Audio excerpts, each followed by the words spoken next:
Oke, selamat pagi dan semangat pagi. Saudara, untuk pertemuan kedua mengkaji tentang pengantar filsafat, maka kita akan membahas tentang fungsi filsafat dan ciri pemikiran kefilsafatan. Nah, yang akan kita bahas pertama itu adalah tentang fungsi filsafat. Nah, apa fungsi filsafat? Yang dikenal sebagai fungsi filsafat di sini adalah ketika filsafat didudukkan sebagai induk ilmu.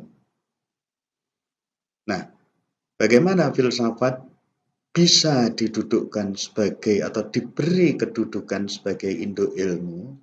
Itu kita bisa menelusurinya dari perkembangan upaya manusia dalam menyelesaikan masalah hidupnya, ya. Kita awali dengan bagaimana upaya manusia untuk menyelesaikan masalah hidupnya itu dengan menggunakan mitos. Apa itu mitos? Mitos adalah kepercayaan atau keyakinan pada sesuatu. Nah, sesuatu ini biasanya adalah yang bersifat gaib, ya. Nah, karena didasarkan pada keyakinan yang bersifat gaib, akhirnya apa? Manusia dalam menyelesaikan masalah hidupnya menggunakan mitos ini. Apa yang dia yakini digunakan sebagai upaya penyelesaian masalah hidup. Nah, dalam perkembangannya ketika interaksi manusia dengan manusia yang berasal dari latar belakang yang berbeda, yang masing-masing memiliki mitos yang berbeda, sehingga mitos dari masing-masing tidak bisa menyelesaikan persoalan hidup bersama manusia itu. Sehingga dalam perkembangannya muncullah filsafat. Sebagaimana yang kita pahami pada pertemuan awal bahwa filsafat itu berpikir secara bijak. Artinya tidak saklek, tidak menentukan hanya satu kebenaran, tapi bisa mengakui kebenaran yang diperoleh manusia dari berbagai cara yang berbeda.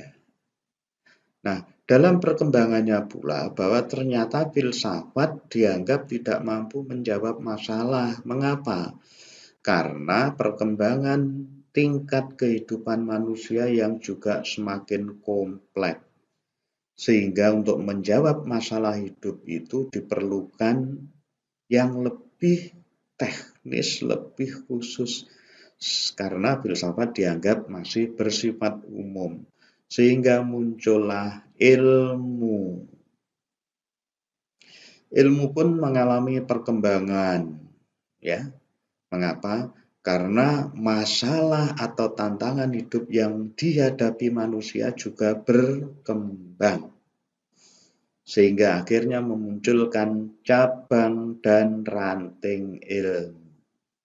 Nah, dalam perkembangannya, cabang dan ranting ilmu ini pun juga selalu mengalami perkembangan, mengalami perubahan sesuai dengan dinamika masalah hidup yang harus dipecahkan manusia dalam kehidupannya. Nah, namun demikian, upaya mencari jawab terhadap masalah hidup yang dihadapi itu tidak semuanya bisa diselesaikan manusia dengan kemampuan yang sudah dimilikinya. Sehingga ketika mengalami stagnan, kebuntuan, manusia tidak bisa atau belum bisa menyelesaikan masalah hidupnya, manusia akan kembali ke upaya-upaya pemecahan masalah yang sebelumnya, ya. Ketika cabang ranting ilmu tidak bisa kembali ke ilmu, setelah ilmu tidak bisa menyelesaikan, kembali ke filsafat. Nah, berhentinya di filsafat. Mengapa? Karena filsafat yang bisa memberi jawab secara logis terhadap permasalahan-permasalahan itu. Sementara mitos tidak. Itulah yang menyebabkan filsafat diberi kedudukan sebagai induk ilmu. Nah, Sekarang kita masuk pada kajian tentang ciri pemikiran kefilsafatan. Ada beberapa ciri pemikiran kefilsafatan yang harus kita pahami dalam perspektif kajian filsafat.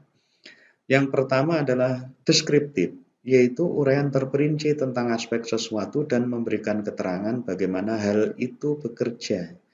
Jadi berisi deskripsi, paparan, uraian tentang sesuatu itu adalah ciri dari pemikiran filsafat, ya. Memberikan deskripsi uraian terperinci tentang sesuatu, bagaimana kalau disebut bekerja di sini adalah hubungan pemikiran satu dengan pemikiran yang lain. Kritik analitik adalah upaya pencarian arti, maksudnya kegiatan manusia dalam menemukan kejelasan terhadap istilah yang digunakan dalam penyampaian deskripsi-deskripsi tadi. Kritik itu dilakukan dengan pencarian jawab yang secara terus-menerus terhadap apa yang dihadapi.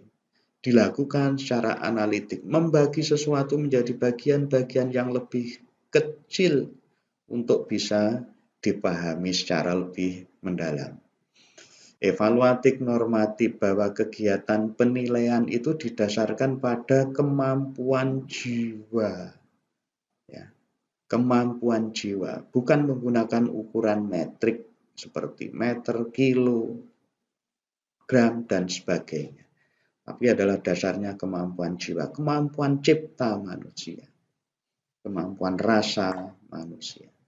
Spekulatif mengambil keputusan dari beberapa alternatif yang dipilih berdasarkan perenungan akal budi.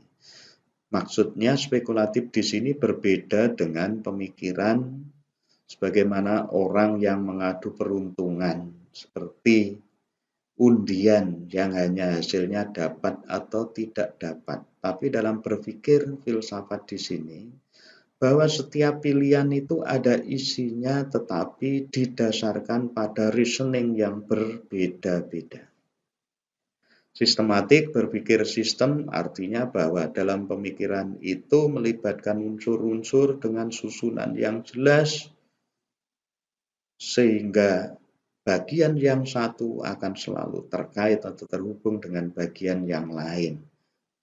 Mendalam sampai pada intinya, mendasar sampai pada hakikatnya.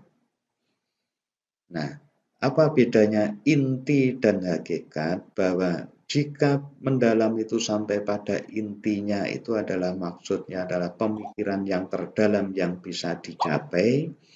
Tetapi kalau mendasar sampai pada hakikatnya ini akan berbicara pada sesuatu di balik yang fisik, ya, sampai hakikat. Artinya pemikirannya sampai pada kajian tentang sesuatu di balik yang nampak, itu hakikat.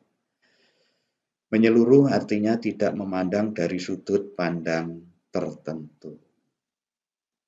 Sekarang kita lihat tentang hubungan filsafat dengan kebudayaan, bahwa filsafat sebagai bagian dari kegiatan berpikir manusia itu adalah bagian dari kebudayaan di mana masing-masing lingkungan akan mempengaruhi bagaimana pemikiran filsafat yang terbentuk. Sehingga pemikiran kefilsafatan Indonesia, Cina, Yunani, India ini akan berbeda dengan ciri khasnya masing-masing. Nah, yang terakhir adalah jika kita bicara hubungan filsafat dengan kebudayaan dan lingkungan ditinjau dari tingkat kebenaran. Berdasarkan diagram ini, ya, kita bisa lihat bahwa yang ditaruh di tengah ini dimaksudkan yang terkecil, bukan yang terdalam. Pengetahuan itu dianggap yang paling kecil tingkatnya karena didasarkan perolehannya adalah pada indera manusia yang sifatnya terbatas. Ketika pengetahuan disusun menjadi ilmu pengetahuan, maka tingkat kebenarannya dianggap lebih tinggi karena dasarnya adalah ilmu dan akal. Demikian juga dengan filsafat yang dianggap tingkat kebenaran yang lebih luas lagi, lebih tinggi lagi, walaupun dasarnya sama ilmu dan akal, tetapi objeknya yang berbeda dengan ilmu. Ilmu terbatas pada hal yang sifatnya empiris, sedangkan filsafat di samping hal yang bersifat empiris adalah juga berbicara yang tidak empiris. Artinya ada, tetapi ada dalam pikiran, sedangkan ilmu itu ada dalam kenyataan. Ya, ada dalam pikiran, ada dalam kenyataan. Dan yang dianggap tertinggi itu adalah kebenaran wahyu.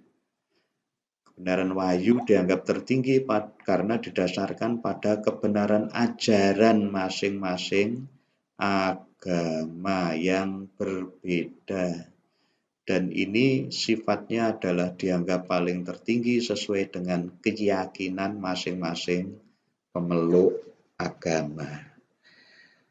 Saudara bisa mencari referensi yang kredibel untuk menambah pemahaman saudara tentang kajian ini. Ya, saya pikir itu langkah yang paling bagus dengan membaca sumber-sumber yang kredibel sehingga menguatkan pemahaman saudara tentang kajian ini. Saya pikir itu untuk pengantar filsafat bagian yang kedua di pertemuan yang kedua ini semoga bermanfaat. Saya ucapkan selamat pagi, semangat pagi.